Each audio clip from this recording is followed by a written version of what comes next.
Bismillahirrahmanirrahim. Assalamualaikum warahmatullahi wabarakatuh. Alhamdulillahirabbil alamin wal 'aqibatu lil muttaqin wa la 'udwana illa 'alal zalimin.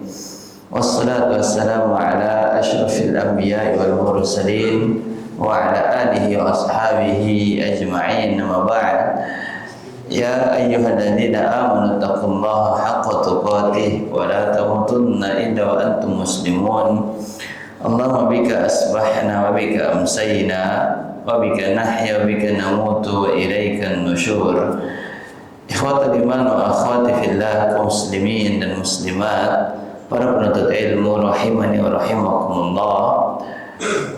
Melanjutkan kitab tauhid yang kedua setelah kita membahas al-usul as-salasa, yaitu kitab al-qawaid al-arba', 4 fondasi yang hendaknya dipahami oleh setiap muslim. Seorang muslim harusnya memahami fondasi di dalam agamanya, karena besar dan beratnya ujian ini akan menggoyahkan imannya dan menjadikan agamanya rapuh. Besar dan beratnya ujian ini akan menggoyahkan imannya dan menjadikan agamanya rapuh. Sehingga dengan lemahnya iman dan rapuhnya agama akan menjerumuskan seseorang kepada kekufuran. Bahkan na'udzubillahi min dzalik, dapat menyeret seseorang melakukan kesyirikan. Maka seorang muslim hendaknya menjaga akidahnya, hendaknya menguatkan imannya dengan mempelajari tauhid. Karena tauhid adalah merupakan sumber kebahagiaan. Karena tauhid adalah merupakan sumber keselamatan. Siapa yang ingin bahagia dan selamat, hendaknya dia bertauhid, dia mentauhidkan Allah Subhanahu wa taala. Sebagaimana Allah Subhanahu wa taala telah menegaskan, alladzina amanu wa lam yalbasu imanahum bidzulmin ulaika lahumul amnu wa hum muhtadun. Siapa yang beriman kemudian dia tidak mencampur adukan keimanannya dengan kesyirikan, maka dia akan mendapatkan nikmat keamanan, nikmat ketentraman. Al-amnu yaitu adalah kenikmatan keamanan, nikmat keamanan, nikmat ketentraman. Wa hum muhtadun, dan mereka senantiasa akan mendapatkan petunjuk dari Allah Subhanahu wa taala. Bukankah di dalam surat Al-Fatihah kita meminta kepada Allah diberikan petunjuk, ihdinas siratal mustaqim? Maka di antara upaya utama untuk bisa mendapatkan petunjuk, mendapatkan bimbingan dan hidayah dari Allah Subhanahu wa taala adalah dengan mentauhidkan Allah Subhanahu wa taala. Dengan mentauhidkan Allah, kita akan berada di dalam nikmat ketentraman. Dengan mentauhidkan Allah Subhanahu wa taala, kita akan mendapatkan nikmat hidayah dari Allah Subhanahu wa taala. Kemudian orang yang mentauhidkan Allah, dia akan berada di dalam kehidupan yang bahagia. Orang yang mentauhidkan Allah, yaitu yang beriman hanya kepada Allah Subhanahu wa taala, maka dia berada di dalam kehidupan yang penuh kebahagiaan. Sebagaimana Nabi Allah Subhanahu wa taala tegaskan di dalam firman-Nya, man amila salihan min dzakarin aw untha, siapa yang melakukan kebaikan dari laki-laki maupun juga perempuan, wa huwa mu'min, dan dia dalam keadaan beriman. Arti beriman adalah mentauhidkan Allah Subhanahu wa taala.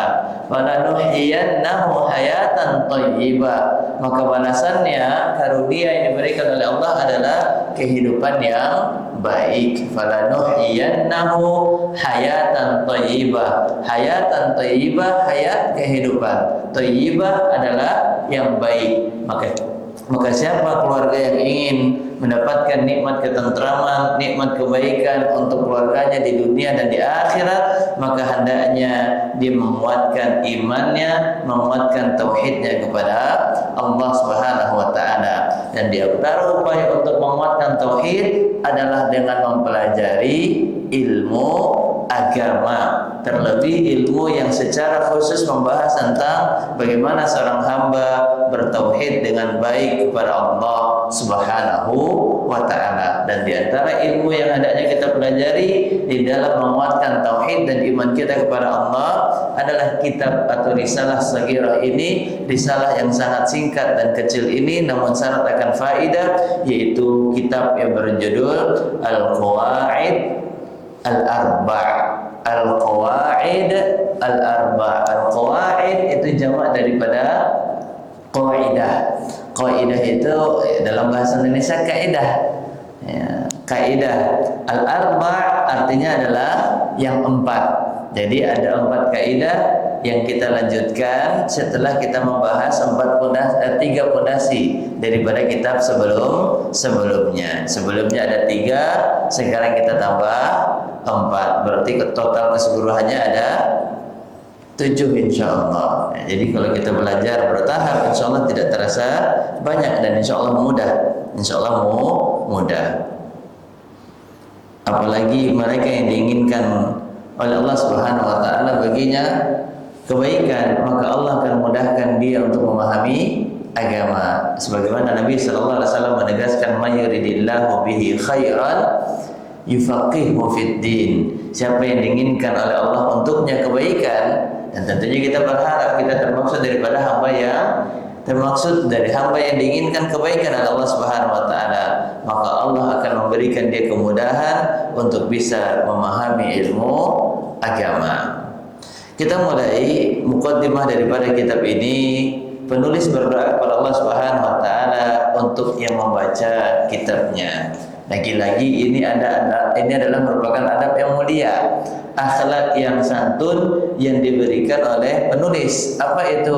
Memulai tulisannya dengan doa. Sebagaimana di kitab Al-Usul Ats-Tsalatsah beliau memulai bukunya atau tulisannya dengan doa, maka di dalam kitab Al-Qawaid Al-Arba' maka penulis pun juga memulai tulisannya dengan doa untuk mereka yang membaca risalahnya. As'alullah al-karim Rabbal arshil azim an yatawallaka fid dunya wal akhirah wa an yaj'alaka mubarakan aynama kunt wa an yaj'alaka mimman idza u'tiya syakar wa idza butuliya sabar wa idza adnaba istaghfar fa inna haula as-thalath unwanus sa'adah. Setelah memulai dengan Bismillahirrahmanirrahim, maka penulis as'alullah berdoa dan memohon kepada Allah yang maha mulia. Dan tentunya ini penulis pun juga ingin memberikan adab kepada kita, memberikan ajaran adab di dalam berdoa. Ketika kita berdoa, mulailah doa dengan memuji nama Allah Subhanahu wa taala. Ketika kita ingin doa kita diijabah, kita ingin doa kita dikabulkan oleh Allah Subhanahu wa taala, maka mulailah doa tersebut dengan Asmaul Husna, memuji Allah Subhanahu wa taala dengan menyebut nama-namanya yang indah lagi mulia. Walillahil asmaul husna fad'uuhu biha. Allah memiliki nama-nama yang indah lagi mulia, maka berdoalah dengan menyebut nama Allah. Di antaranya adalah Al-Karim yang maha mulia, Rabbal arshil azim yang memiliki arsy yang sangat agung. Jadi ini adalah merupakan sanjungan yang dicontohkan oleh penulis untuk kita memuji dan menyanjung Allah di awal doa yang kita panjatkan kepada Allah Subhanahu wa taala.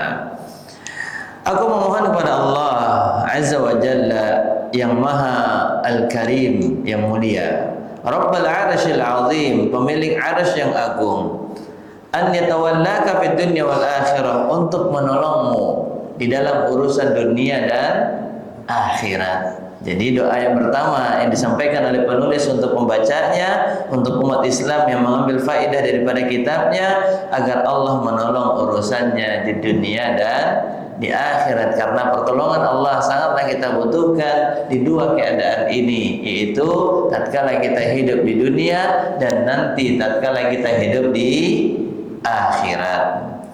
Kemudian doa yang kedua yang disampaikan oleh penulis adalah agar Allah memberikan keberkahannya. Apa arti daripada keberkahan? Yaitu adalah an-numu wa ziyadatul khair, langgengnya kebaikan dan bertambahnya kebaikan yang Allah berikan kepada kita, maka itu disebut dengan keberkahan. Ketika umur kita ini dimudahkan melakukan kebaikan dan terus bisa konsisten melakukan kebaikan, berarti umur kita bisa dikatakan mendapatkan keberkahan. Ketika waktu kita diberikan oleh Allah Subhanahu wa taala kemudian kita mampu menggunakannya di dalam kebaikan seperti hadir di majelis ilmu, bahkan terus kita konsisten menggunakan waktu itu di dalam kebaikan, di antaranya adalah membaca Al-Qur'an, berzikir, silaturahmi, maka waktu tersebut bisa kita katakan diberkahi oleh Allah Subhanahu wa taala. Kemudian harta, dari nikmat yang diberikan oleh Allah, nikmat harta, kemudian dapat kita gunakan di dalam kebaikan, bersedekah, infak, zakat dan seterusnya, maka bisa kita katakan harta kita tersebut terdapat keberkahan dari Allah Subhanahu wa taala. Maka sesuatu yang diberkahi artinya adalah sesuatu yang dapat digunakan di dalam kebaikan dan dia langgeng, bersifat lama di dalam kebaikan tersebut. Itu namanya mubarak. Mubarak ya. Mubarak artinya yang diberkahi, bukan mabruk. Nah, ini sering kita menyebut kata mabruk, atau mungkin mendengarkan ketika ada orang mendapatkan prestasi, kemudian kita bilang Masya Allah mabruk, ya mabruk. Maka cara pengucapan yang tepat jika kita ingin mendoakan keberkahan adalah ucapannya mubarak. Mubarak. Sebagaimana ini disebutkan juga oleh Allah Subhanahu wa taala untuk bulan Ramadan dan juga untuk Al-Qur'an. Kitabun anzalnahu ilaika mubarak. Kitabun anzalnahu ilaika mubarak. Kitab yang telah kami turunkan kepadamu wahai Muhammad mubarak. Mubarak artinya adalah penuh keberkahan. Kemudian berkaitan tentang bulan Ramadan pun juga Nabi sallallahu alaihi wasallam mengatakan atakum Ramadan syahrun mubarak. Telah datang kepada kalian bulan Ramadan, bulan penuh keberkahan. Maka lihat Al-Qur'an Allah katakan mubarak. Ramadan Nabi sallallahu alaihi wasallam mengatakan mubarak. Maka dari beberapa ayat dan dalil hadis Rasul sallallahu alaihi wasallam ini kita mendapatkan cara pengucapan yang tepat untuk mengucapkan sebuah keberkahan kepada orang lain, kepada keluarga, kepada anak dan seterusnya. Maka lafaz yang tepat adalah mubarak, bukan mabruk, bukan mabruk ya. Ya, mabruk, mabruk. Ya, ini pengucapan yang keliru. Yang tepat adalah mubarak, mubarak. Doa yang kedua disampaikan oleh penulis adalah semoga Allah melimpahkan keberkahan kepadamu ainama kunta, dimanapun kalian berada. Wa an yaj'alaka mimman, dan kemudian doa yang ketiga yang disampaikan oleh penulis untuk siapa dari kaum muslimin yang mengambil faedah dari risalahnya, semoga Allah menjadikan engkau hamba yang apabila diberikan nikmat pandai bersyukur. Karena kita sangat menyadari dan bahkan diingatkan juga oleh Allah Subhanahu wa taala di dalam Quran surat Saba bahwasanya hamba Allah yang pandai bersyukur atas nikmat dan anugerah yang Allah berikan sangatlah sedikit. Wa qalilum min ibadiyasy syakur, sangat sedikitlah dari hambaku yang pandai bersyukur. Maka doa selanjutnya yang disampaikan oleh penulis Syekh Muhammad At-Tamimi rahimahullah taala yaitu adalah mendoakan kita agar mudah menjadi hamba yang bersyukur. Kemudian yang kedua, wa idza ubtuliya, dan apabila diberikan bala, ujian, musibah, malapetaka, maka dia bersabar. Sabara, ya, didoakan agar kita mampu untuk bersabar dikala diuji oleh Allah Subhanahu wa taala. Kemudian wa idza adnaba astaghfar, dan penulis mendoakan kita ketika kita terjerumus di dalam dosa. Adnab yaitu al-wuqu' fi dzamb, terjerumus di dalam dosa. Istighfar, kita dimudahkan untuk bersegera istighfar. Karena bersegera istighfar atau meraih ampunan Allah tatkala kita habis melakukan kesalahan, ini diperintahkan oleh Allah bersegera untuk istighfar. Dan tentu tidak semua orang mendapatkan kemampuan untuk dia bersegera istighfar setelah melakukan maksiat. Padahal perintah Allah adalah bersegera untuk meraih istighfar atau ampunan Allah tabaraka wa taala. Wasari'u ila maghfiratin min rabbikum. Di dalam Quran surat Ali Imran Allah katakan bersegeralah kalian untuk meraih ampunan Allah tabaraka wa taala. Dan tentunya manusia tidak ada yang lepas daripada dosa, sehingga kita membutuhkan ampunan dari Allah dari dosa yang pernah kita lakukan.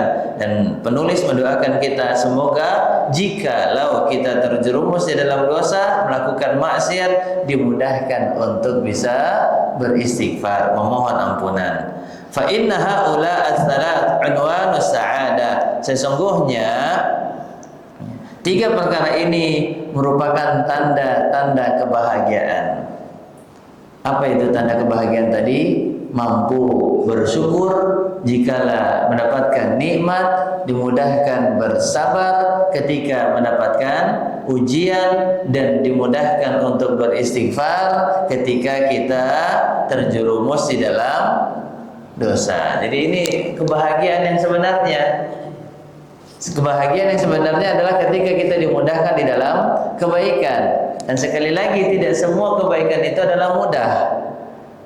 Tidak semua kebaikan itu adalah indah. Ya, orang bersabar apakah mudah? Berat.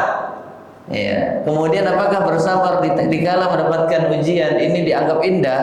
Tidak, pahit. Sebagaimana nama sabar itu sendiri, asal katanya daripada kepahitan. Sesuatu yang pahit itu bisa dikatakan sabar. Ya, maka sabar ini berat dan sabar ini terasa pahit. Namun disinilah letak kebahagiaan. Seperti orang yang minum obat ataupun jamu, ketika dia ingin mendapatkan kesehatan dan kemudian mendapatkan kekuatan di dalam tubuhnya, dia meminum obat. Terkadang obat itu terasa pahit di lisannya, tapi setelah dia meneguk rasa pahit itu, menghadirkan kebaikan untuk badannya. Maka inilah tiga tanda kebaikan yang diberikan atau kebahagiaan yang diberikan kepada seorang hamba. Jika dia mampu bersyukur dikala mendapatkan nikmat, berarti dia mendapatkan kebaikan dan kebahagiaan. Kemudian yang kedua, dimampukan untuk bersabar dikala diuji oleh Allah Subhanahu wa taala, berarti dia mendapatkan kebaikan dan kebahagiaan. Selanjutnya diberikan kemudahan untuk istighfar setelah terjerumus di dalam kesalahan dan dosa. Maka disinilah hakikat kebahagiaan, yaitu pandai bersyukur, bersabar, dan beristighfar. Karena kebanyakan kita melihat kebahagiaan itu hanya di nikmat dunia, yaitu bertambahnya harta, bertambahnya kekayaan, dan seterusnya, bertambahnya barang-barang yang dimiliki daripada nikmat dunia. Maka kebanyakan kita hanya melihat dari situ saja, bahwasanya itu sebuah kebahagiaan dan kebaikan, padahal itu sebenarnya adalah ujian. Dan hakikat kebahagiaan atau jalan meraih kebahagiaan berada di tiga keadaan tadi: mudahnya bersyukur, mudahnya bersabar, dan mudahnya beristighfar setelah terjerumus di dalam kemaksiatan. Kemudian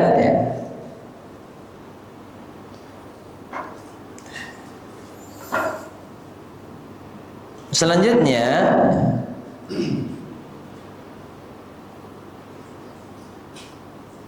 Syekh Muhammad At-Tamimi rahimahullah ta'ala melanjutkan nasihatnya, i'lam arsyadakallah li ta'atih annal hanafiyyah millatu Ibrahim an ta'budallaha wahdah mukhlishan lahuddin wa bidzalika amara Allah jami'an nas wa khalaqahum laha kama qala ta'ala wa ma khalaqtul jinna wal insa illa liya'budun. Ketahuilah, berilmulah. Dan ini sebelumnya sudah kita sampaikan, hendaknya kita berilmu. Di dalam agama kita di dalam mentauhidkan dan beriman kepada Allah Subhanahu wa taala. Sebagaimana di dalam Quran surat Muhammad, fa'lam annahu la ilaha illallah. Kita diawali di dalam ayat tersebut perintah untuk berilmu di dalam beribadah kepada Allah Subhanahu wa taala. Maka Syekh Muhammad At-Tamimi rahimahullah taala di dalam risalahnya ini kembali mengajak kita untuk berilmu, mempelajari ilmu. Arsyadakallah li ta'atih, dan kembali Syekh memulai paragraf selanjutnya dari risalahnya ini dengan doa. Semoga Allah Subhanahu wa taala membimbingmu untuk taat kepadanya. Semoga Allah Subhanahu wa taala memberikan irsyadnya. Irsyad itu adalah bimbingan, dan bimbingan bagian daripada hidayah. Hidayah Allah itu ada dua. Ya, hidayah Allah secara spesifiknya ada dua. Pertama, hidayah dalam bentuk bimbingan.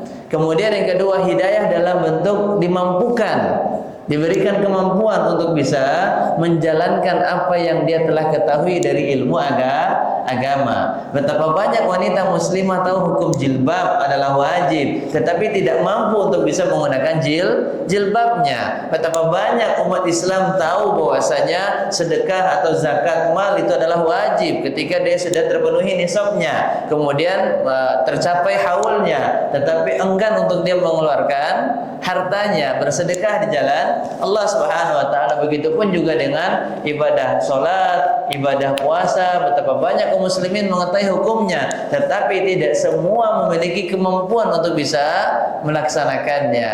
Maka hidayah al-irsyad yaitu adalah bimbingan untuk bisa mengetahui ilmu agama. Hidayah at-taufiq adalah merupakan bimbingan agar kita mampu untuk melaksanakan apa yang ada di dalam syariat agama. Bisa dibedakan jemaah? Insyaallah. Kan guna kita belajar ini kan mikir ya. Guna kita belajar ini untuk bisa memahami, sehingga ini harus kita hafalkan, karena sering ditanyakan apa perbedaan taufik dengan irsyad dan hidayah. Nah, taufik dan irsyad itu bagian daripada hidayah. Hidayah itu ada dua, hidayatul taufik dan hidayatul irsyad. Hidayatul irsyad itu bimbingan agar kita tahu hukum, agar kita tahu cara beribadah dengan baik, itu namanya hidayatul irsyad, bimbingan untuk mengetahui hukum-hukum Islam. Kemudian dan didapatkan dengan cara bagaimana? Hadir di majelis ilmu serta bertanya kepada ahlinya. Fas'alu ahlal dzikri in kuntum la ta'lamun. Dan ilmu tidak bisa didapatkan kecuali dengan belajar. Al ilmu bi ta'allum. Ilmu itu harus dengan belajar. Kemudian yang kedua, hidayah taufik adalah hidayah bimbingan Allah untuk bisa mengamalkan apa yang telah dia ketahui daripada hukum-hukum Islam. Nah, sebagaimana tadi yang sudah disampaikan, betapa banyak kaum muslimin ini tahu hukum yang ada di dalam agamanya, tetapi dia belum mampu untuk bisa melaksanakannya. Maka kita membutuhkan yang pertama hidayatul irsyad, bimbingan untuk mengetahui agama. Kemudian yang kedua hidayat taufik, dimampukan oleh Allah untuk melaksanakan apa yang telah ada daripada hukum-hukum syariat Islam.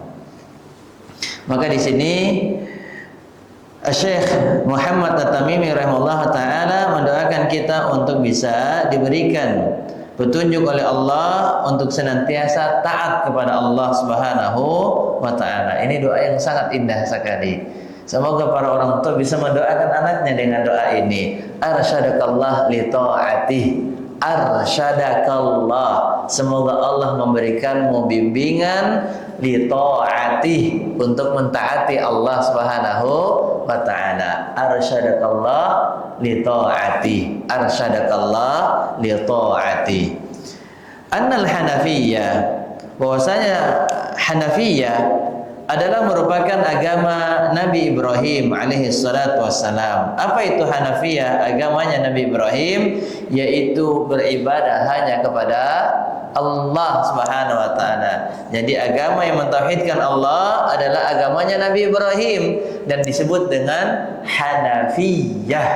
Disebut dengan Hanafiyah, yaitu secara definisi Hanafiyah adalah upaya seorang hamba beribadah hanya kepada Allah, mukhlishan lahuddin, dalam keadaan ikhlas, dalam keadaan ikhlas.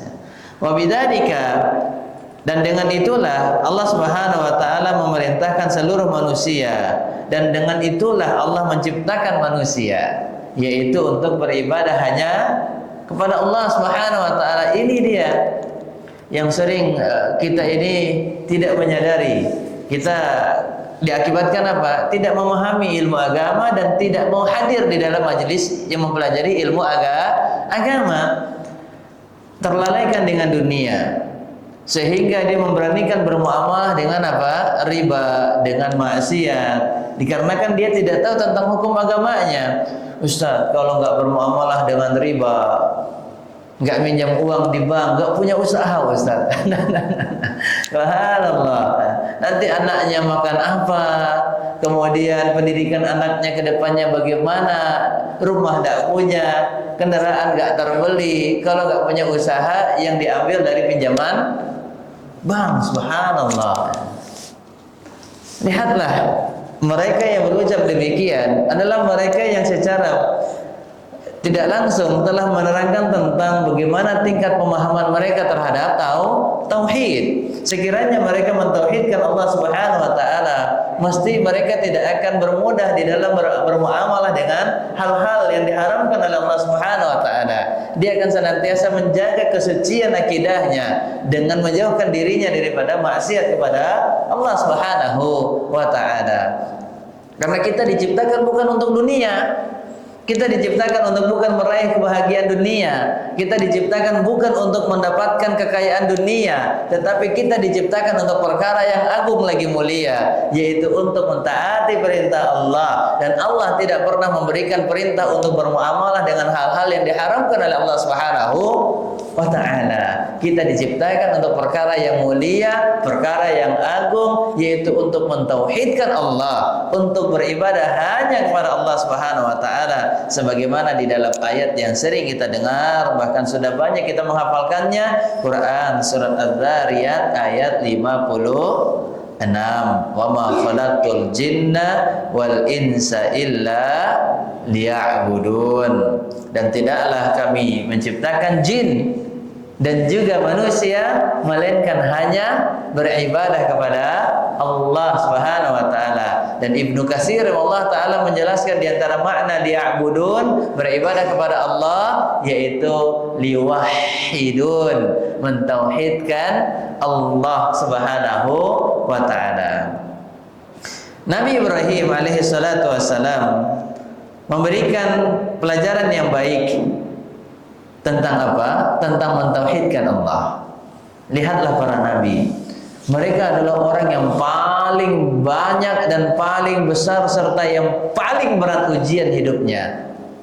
Sebagaimana ditegaskan oleh Nabi sallallahu alaihi wasallam, sesungguhnya manusia yang paling besar balanya ditimpakan musibah oleh Allah kepada mereka adalah dari kalangan al-anbiya, summal amsal, summal amsal. Kemudian orang-orang yang mengikuti jejak dan perjuangan ibadah para nabi, maka itulah golongan yang akan ditimpakan ujian yang berat oleh Allah Subhanahu wa taala. Maka seorang mukmin bukan orang yang diberikan kemudahan untuk mencari dunia. Tidak, karena di dalam kehidupan dunia pasti ada ujian, dan di antara ujian itu adalah ujian ketaatan.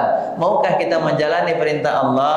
Maukah kita meninggalkan larangan Allah? Maukah kita bermuamalah dengan yang halal serta meninggalkan yang haram? Ini ujiannya untuk orang-orang yang mentauhidkan Allah, sebagaimana Allah tegaskan di dalam Quran surat Al-Ankabut ayat yang kedua.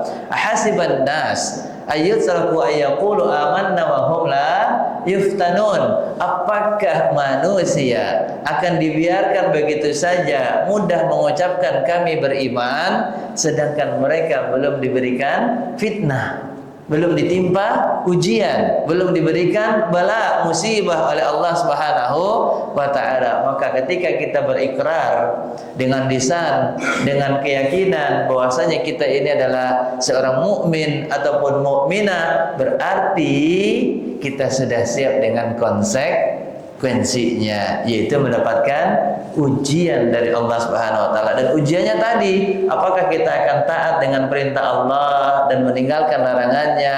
Kemudian apakah kita akan bermuamalah dengan yang halal, meninggalkan yang haram? Apakah kita mudah bersyukur atas nikmat yang diberikan oleh Allah dan bersabar ketika diberikan ujian dan beristighfar ketika terjerumus di dalam dosa? Karena manusia tidak akan bisa lepas daripada dosa. Maka sebaik-baik orang yang setelah melakukan dosa bersegera dia bertaubat dan memohon ampun kepada Allah tabaraka wa taala, sebagaimana ditegaskan oleh Nabi sallallahu alaihi wasallam, kullu bani Adam khata. Setiap anak Adam, yaitu keturunan Nabi Adam alaihi salatu wasallam, mesti banyak terjerumus di dalam kekeliruan dan kesalahan. Wa khairul khata'in, dan sebaik-baik orang yang setelah melakukan kesalahan dan kekeliruan dia bersegera memperbanyak taubat kepada Allah Subhanahu wa taala. Sebaik-baik ajaran agama adalah ajaran agama yang telah dicontohkan oleh Nabi Ibrahim alaihi salatu wassalam, yang pertama kali mendirikan fondasi Ka'bah. Allah Subhanahu wa taala berfirman di dalam Quran surat Ali Imran, "Fattabi'u millata Ibrahim hanifa wa ma kana minal musyrikin."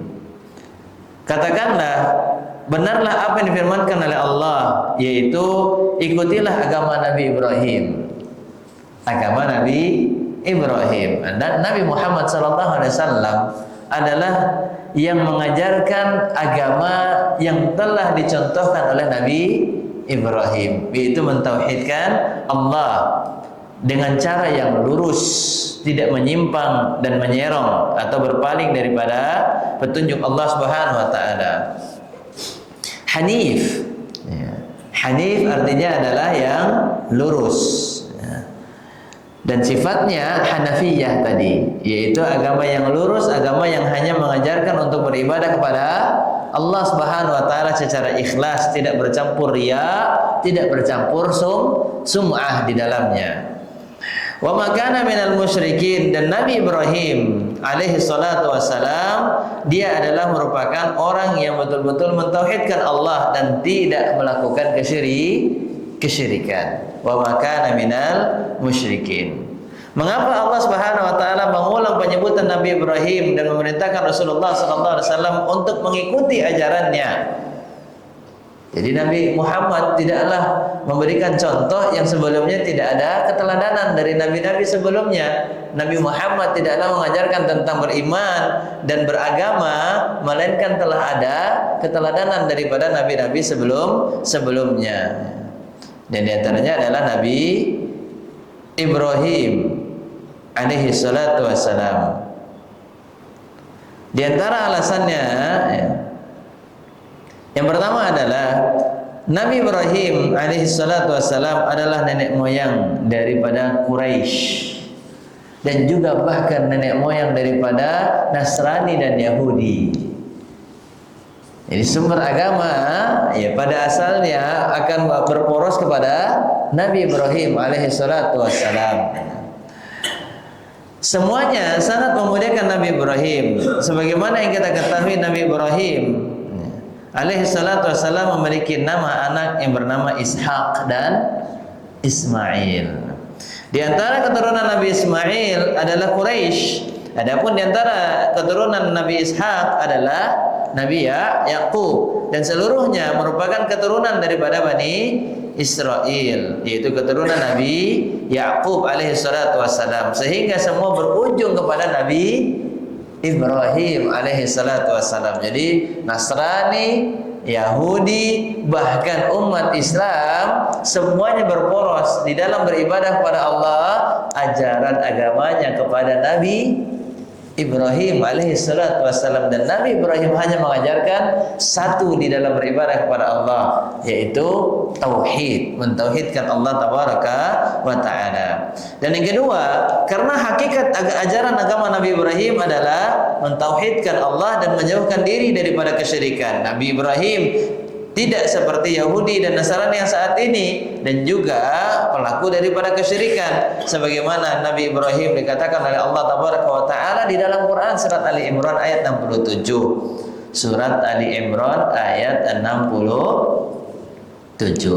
Maka Ibrahim itu bukanlah sosok seperti Yahudi dan juga wala Nasraniyan. Makana Ibrahim Yahudiyan wala Nasraniyan walakin kana hanifan muslima wa ma kana minal musyrikin. Nabi Ibrahim bukanlah seperti sosok Yahudi dan juga bukan sosok Nasrani, akan tetapi Nabi Ibrahim hanif, yaitu pribadi yang lurus, musliman yang senantiasa berserah diri kepada Allah Subhanahu wa taala. Wa ma kana minal musyrikin. Dan Nabi Ibrahim tidak pernah menjadi orang yang menyekutukan Allah Tabaraka wa taala. Maka dari sini kita telah mendapatkan beberapa faedah bahwasanya sumber agama ini adalah yang diajarkan oleh Nabi Sallallahu Alaihi Wasallam, datang dari ajaran yang telah dicontohkan oleh bapaknya para nabi, yaitu Nabi Ibrahim alaihi salatu wasallam, dan ajarannya dakwah Nabi Ibrahim adalah mentauhidkan Allah Subhanahu wa taala dengan lurus, hanifan muslimah, dan juga dalam keadaan berserah diri kepada Allah. Apa yang dimaksud dengan berserah diri? Yaitu tunduk dan patuh. Al-qiyadah, al-khudu' wa ta'ah. Kita tunduk dan patuh terhadap hukum yang telah ditetapkan oleh Allah Subhanahu wa taala. Kalau Allah mengatakan tidak boleh, maka kita tunduk dan patuh, hendaknya meninggalkannya. Kalau Allah memerintahkan kepada hambanya untuk mengerjakan, maka hendaknya hambanya tunduk dan patuh, taat terhadap apa yang telah diperintahkan oleh Allah Subhanahu wa taala. Karena seorang hamba, itu kan hamba Allah, budak. Apakah budak memiliki ikhtiar, yaitu khiyarah, punya kesempatan untuk memilih mana yang diinginkan oleh hawa nafsunya? Maka jawabannya tidak diberikan pilihan. Kalau memang itu adalah perintah, maka yang dilakukan oleh seorang budak kepada tuannya adalah mentaati. Kalau diberikan larangan, maka tidak ada pilihan yang lain kecuali adalah meninggalkannya. Itu yang disebut dengan muslim. Itu yang disebut dengan muslim. Muslim itu adalah berserah diri. Dan tanda dia berserah diri kepada Allah adalah tunduk dan patuh serta taat terhadap apa yang telah ditetapkan oleh Allah Subhanahu wa taala. Bolehkah orang itu bermaksiat dalam keadaan darurat? Bolehkah seseorang itu bermaksiat walaupun hanya sesaat? Bentar doang, dikit doang, masa nggak boleh sih? Bolehkah dengan alasan pengen coba aja minum khamr? Aku penasaran nih, pengen coba gitu. Subhanallah, ya tidak boleh. Walaupun hanya sesaat, walaupun hanya sedikit, ya, walaupun hanya pengen melepas rasa penasarannya, tetaplah yang haram adalah haram.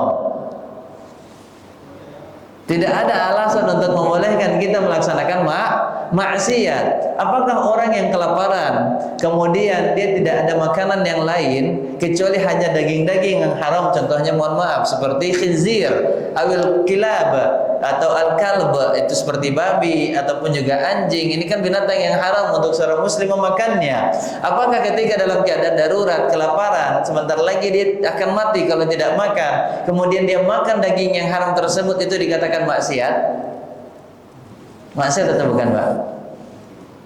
Bukan, karena memang ini yang diperintahkan di dalam syariat. Bukan berarti dengan demikian kita jadikan sebagai alasan bolehnya kita bermuamalah dengan riba. Nah, kata darurat artinya adalah yang berkaitan tentang masalah kehidupan tadi. Kalau nggak makan, maka kita bakal mati.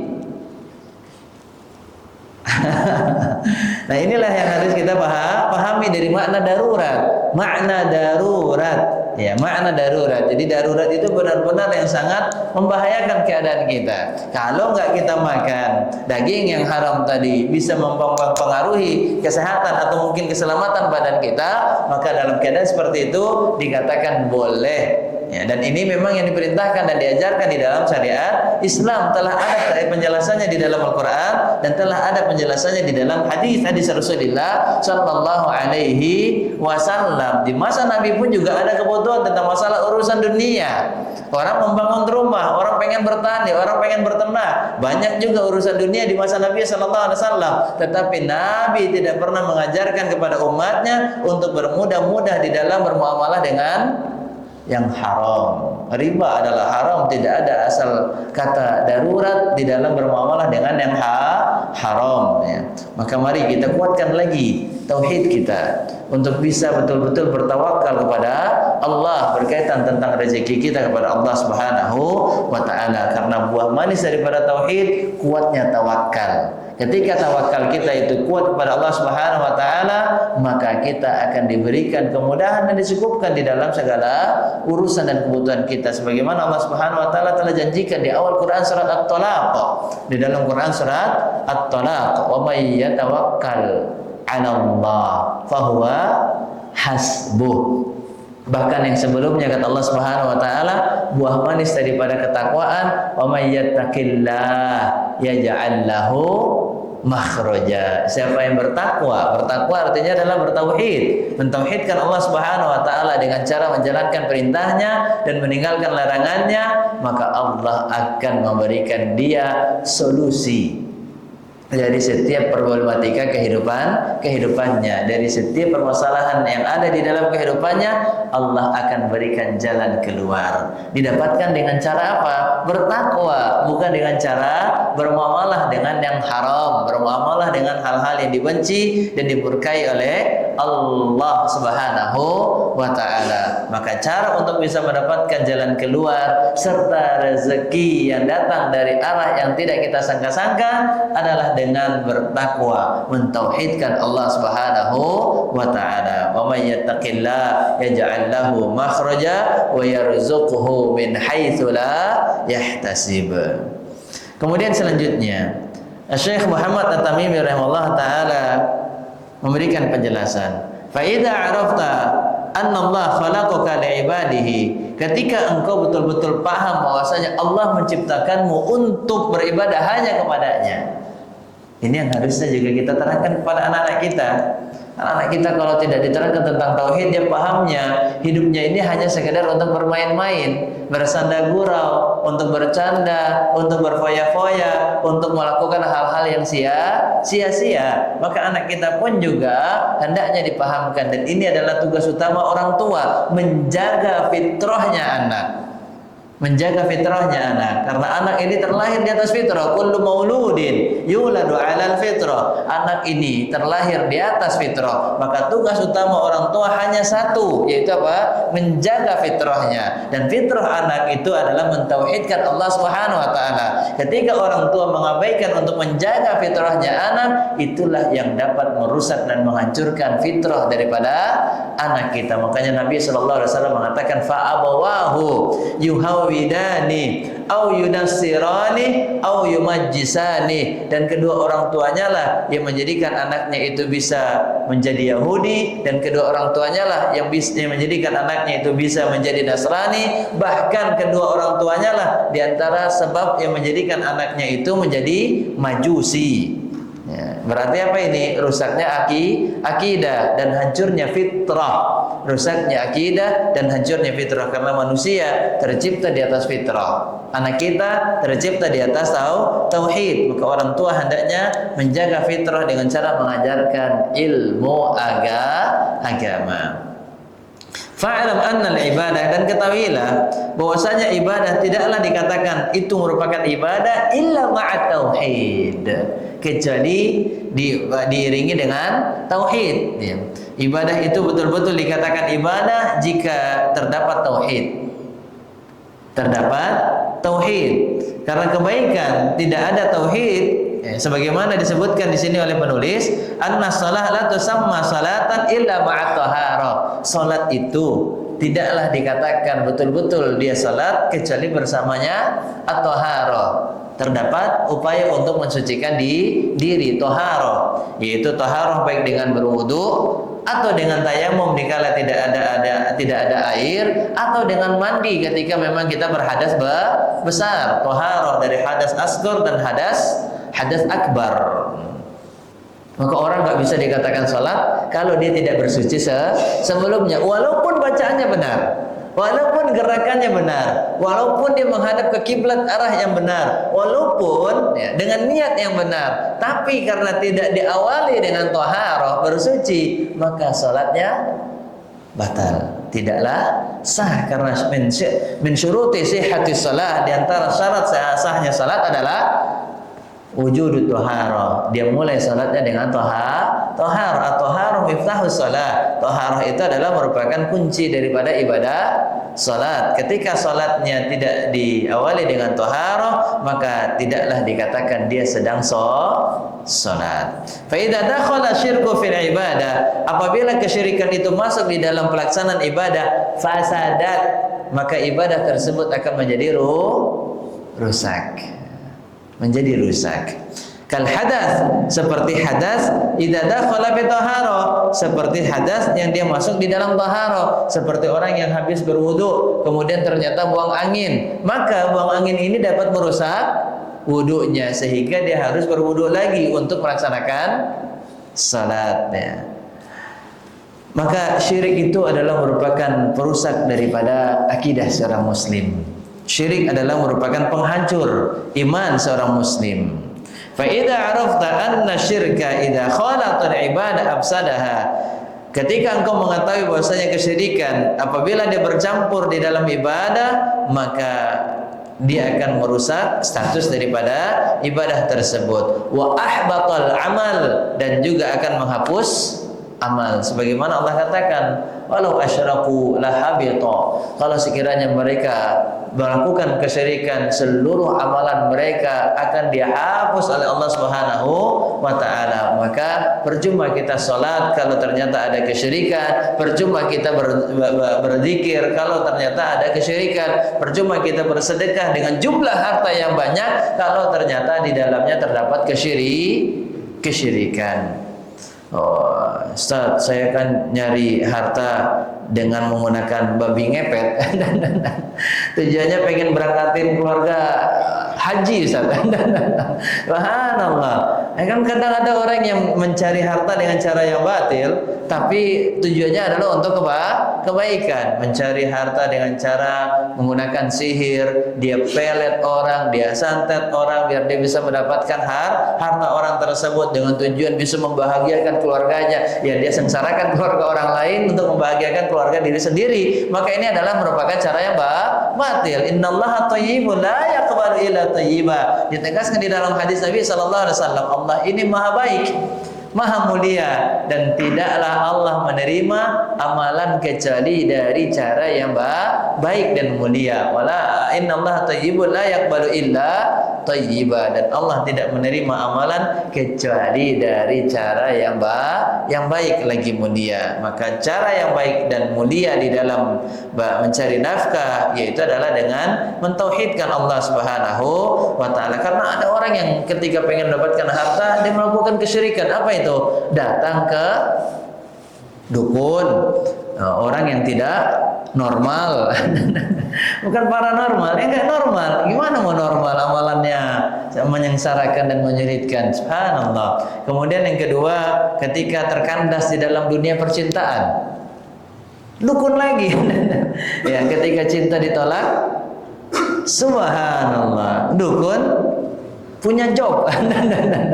Subhanallah. Dan ini adalah merupakan kelemahan iman. Ketika kita lemah imannya, maka kita akan terjerumus di dalam kesyirikan. Inilah pintu keburukan daripada syaitan, melemahkan iman agar kita jauh dari Allah Subhanahu wa taala, melemahkan iman agar kita tidak lagi beribadah kepada Allah Subhanahu wa taala. Maka syirik adalah perusak amal, syirik adalah penghapus amal. Wasara sahibuhu minal khalidina finnar, maka syirik akan menjadikan pelakunya terjerumus di dalam neraka atau disiksa di dalam neraka dalam keadaan kekal. Arafta anna ahamma ma 'alaika ma'rifatu dzalika la'alla Allah ayukhallisuka min hadhihi syabaka wa hiya asyirku billah alladzi qala Allah ta'ala fihi innallaha la yaghfiru an ayyushraka bihi wa yaghfiru ma duna dzalika liman yasha wa dzalika bi ma'rifati arba'i qawaid dzakaraha Allah ta'ala fi kitabihi. Kemudian kata penulis, tentulah kamu akan mengetahui bahwa perkara yang paling penting bagimu adalah mengetahui masalah kesyirikan. Jadi yang kita kaji di dalam masalah tauhid ini bukan hanya sekedar bagaimana kita mentauhidkan Allah, tetapi bagaimana kita cara menjauhkan diri daripada kesyirikan. Setelah kita mengetahui penawar, maka kita mempelajari tentang masalah racun. Bukan berarti tujuan kita mempelajari racun adalah untuk bisa mencicip dan mencoba, tidak, tetapi agar bisa mengetahui tentang keburukan sehingga kita takut untuk mendapatkan keburukan tersebut. Ketika kita tahu bahwasanya racun ini bahaya, racun ini dapat merusak, maka kita akan menjadikan hati kita menjadi takut untuk bisa mendekati racun tersebut, apalagi takut untuk bisa mencicipi racun tersebut. Dan racun di dalam ibadah adalah syirik, ya. Maka ketika kalian mengetahui masalah kesyirikan, semoga dengannya Allah menyelamatkan dari asyabakah, jaringan kesyirikan, yaitu syirik kepada Allah, yang Allah Ta'ala berfirman Allah akan mengampuni seluruh dosa kecuali di syirik, liman yasha, siapa saja yang Dia kehendaki. Nah, di sini saya sedikit ingin menambahkan penekanan penjelasan liman yasha di dalam Quran surat An-Nisa ayat 116.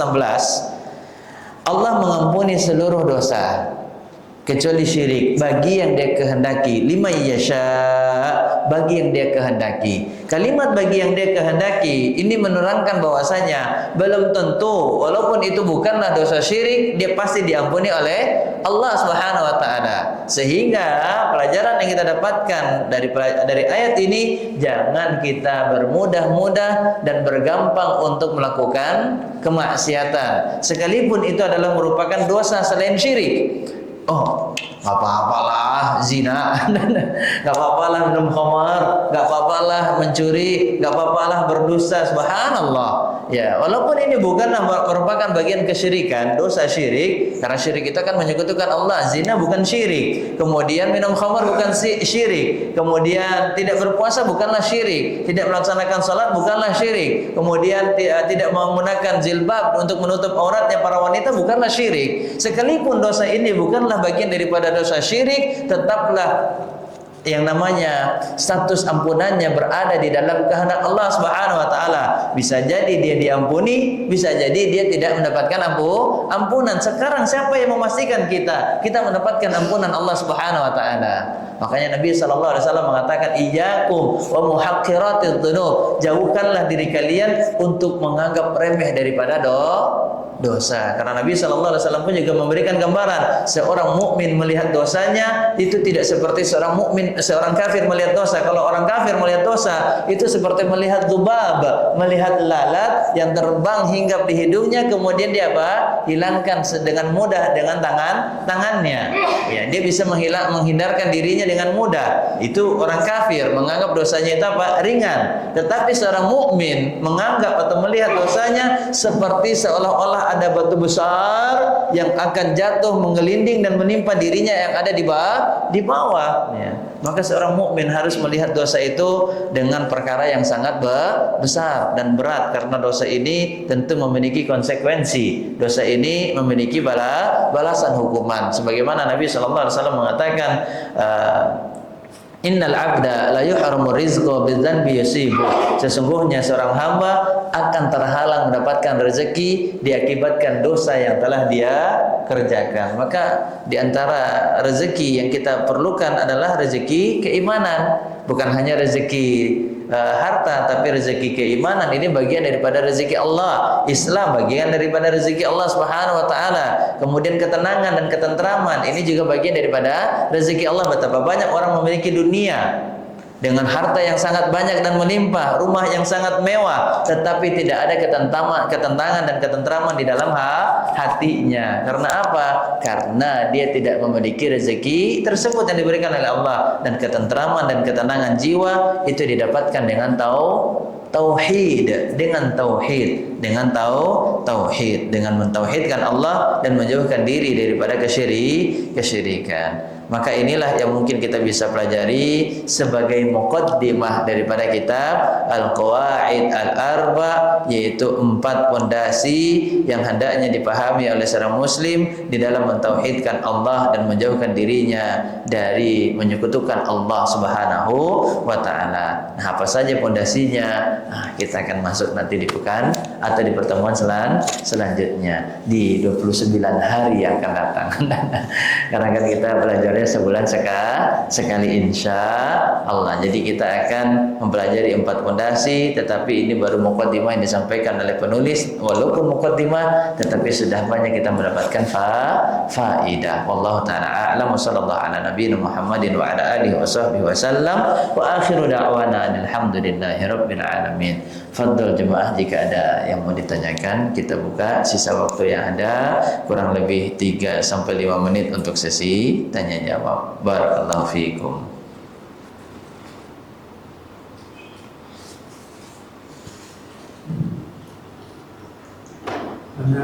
Iya, silakan Pak. Dalam hal berdoa, ada yang dimulai dengan menyebut nama Allah, ada juga yang dimulai dengan salawat. Itu mana yang lebih bagus? Mana yang lebih bagus? Ya, keduanya. Kalau bisa di dalam berdoanya keduanya digabungkan, tentu itu sangat baik. Karena keduanya adalah merupakan bagian daripada adab di dalam berdoa kepada Allah Subhanahu wa taala. Sebagaimana disebutkan oleh Syekh Fuad Ibn Abdul Aziz Asy-Syalhub hafizahullah taala di dalam kitabnya adab seorang muslim di dalam kehidupan sehari-hari, di bab yang terakhir, bab yang ke-22 kalau tidak salah, ada doa, adab di dalam berdoa, yaitu pertama adalah memulai dengan memuji nama Allah Subhanahu wa taala, kemudian yang kedua dengan berselawat kepada Nabi sallallahu alaihi wasallam. Karena Nabi sallallahu alaihi wasallam pun juga pernah menegur orang yang sedang berdoa kemudian langsung saja kepada poin utama doanya tanpa memuji Allah Subhanahu wa taala, maka Nabi mengatakan jangan tergesa-gesa. Di antaranya hendaknya kita memulai doa dengan memuji nama Allah Subhanahu wa taala. Maka keduanya sama-sama baik, yaitu mulailah doa dengan memuji nama Allah, karena ini perintah Allah juga, walillahil asmaul husna fad'uuhu biha. Dan kemudian mulailah doa dengan berselawat kepada Nabi sallallahu alaihi wasallam, karena ini merupakan penjelasan dari hadis Nabi sallallahu alaihi wasallam, kullu du'ain mahjubun hatta yusalliya ala Nabi sallallahu alaihi wasallam. Setiap doa bisa jadi dia terhalang sampai dia memulai doanya dengan berselawat kepada Nabi sallallahu alaihi wasallam. Dan Ibnu Qayyim al-Jauziyah rahimahullah taala mengatakan, selawat ini bukan hanya berada di awal, tapi bisa juga nanti ditambahkan di pertengahan doa dan juga ditambahkan lagi di akhir doa. Karena selawat ini bukan hanya sekali kita mengucapkannya, begitupun juga dengan pujian kepada Allah Subhanahu wa taala. Pernah suatu ketika Nabi berjalan, kemudian mendapatkan ada orang yang berdoa. Di awal doanya dia memuji Allah dengan mengucapkan ya dzal jalali wal ikram. Apa arti ya dzal jalali wal ikram? Ya wahai zat yang memiliki keagungan dan kemuliaan. Al jalal agung, ikram kemuliaan. Wahai zat yang memiliki keagungan dan kemuliaan. Orang itu baru memuji nama Allah, ya dzal jalali wal ikram, ya dzal jalali wal ikram. Ini kan salah satu juga zikir yang kita baca setelah salat. Allahumma antas salam wa minkas salam tabarakta ya dzal jalali wal ikram. Maka ketika orang ini memulai doanya dengan mengucapkan ya dzal jalali wal ikram, Nabi berkata kepada orang ini, qad istujiba lak. Doamu yang akan engkau panjatkan sudah dikabulkan oleh Allah Subhanahu wa taala. Fasal, maka minta, segera minta.